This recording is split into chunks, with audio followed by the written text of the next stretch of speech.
On the day of my wife's sister's wedding, I pulled up to the most Instagram-perfect venue in the tri-state area. White tents stretched under ancient oaks. A stone arch drowned in roses. Perfume in the air. Entitlement, too. This was Talia's big day. My wife, Sophie's younger sister, the golden child. I'd bought a new jacket just to avoid the Target look, took a breath, and headed in. Beat. That's when the security guard, Leo, stepped into my path. Clipboard in hand. Decent guy. Apologetic eyes. He pointed to the top sheet. My face stared back at me. Underneath, in bold letters, "Do not let the poor in-law in." Silence hit like a tornado pause. Guests floated by, pretending not to notice. I called Sophie. "Marcus," she whispered, "please don't start. Today is not about you." Then she hung up. So I nodded to Leo. "No worries, man." Turned around, walked to my car, and left with whatever dignity I had left.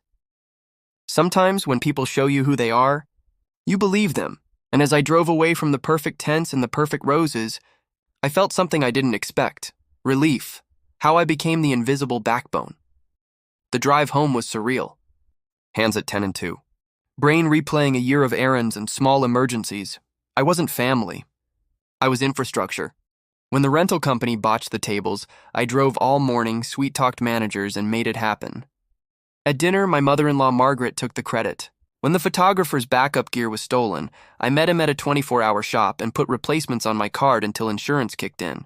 When my father-in-law Harlan's tux looked like a prom costume from 1987, I burned 4 work hours, vacation time, fixing it. Hotels for out-of-towners?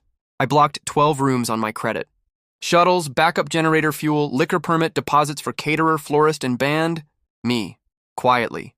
Efficiently. Marcus is so resourceful, they'd say. Code for he pays and fixes. I got home, called my accountant, Monique. We walked the list, catering deposit, photography retainer and gear, florist rush fee, band balance, shuttle deposit, venue final, liquor license under my name, generator fuel on my account, insurance binder on my policy. I smiled, darkly. Pause everything, I said. Send vendors a note. The bride's family will handle all payments from now on. Then I made tea and waited. The dominoes fall 3:20 p.m. The venue manager, Ms. Duarte. We need the updated insurance binder. Me. Authorization withdrawn. Please coordinate with the bride's family. 8:40 p.m. Bar manager. Your name's on the liquor permit. Me. Authorization withdrawn. Biquar, 55 p.m. Generator company. Fuel release is on your account, right? Me, not anymore. 4:18 p.m. The band texts. Holding until payment is sorted. 4:26 p.m. Venue again. 200 guests are expecting a reception. Me. Then the planners should plan. By 4:37 p.m. my phone lit up. Sophie, what did you do? The bar is closed, the band won't set up, the venue wants a card. Me. I respected your family's sign. If I'm not welcome as a person, my money isn't welcome either. She called it a joke, hung up again. Talia sobbed that I was ruining her day.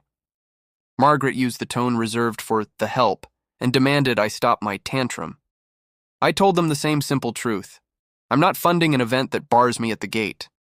I turned off my phone, made a sandwich, and watched baseball. The porch summit that night. My front walk filled with wedding finery. Sophie, Talia, Margaret, Harlan, and the groom, Jonah. Perfume, wilted flowers, and panic. Just turn everything back on, they pleaded.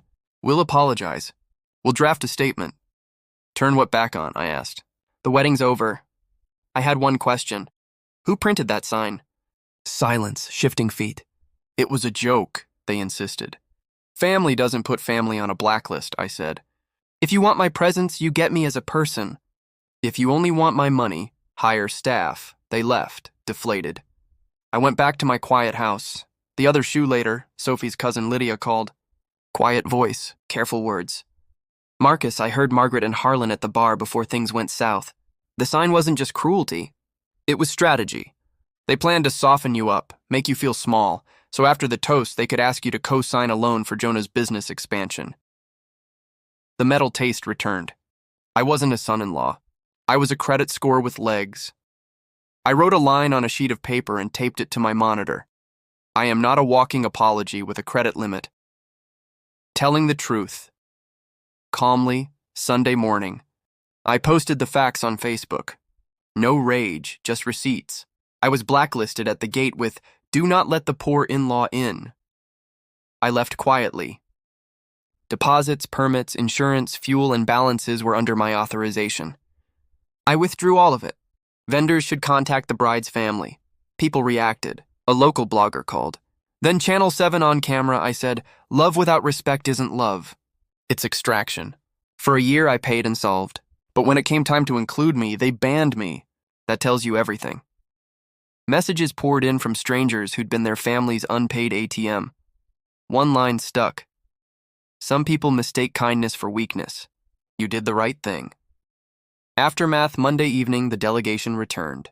They proposed a do-over party, a public statement, a fresh start, if I turned everything back on. Who printed the sign? I asked again. More silence. You can't unring a bell, I said. I'm not your villain.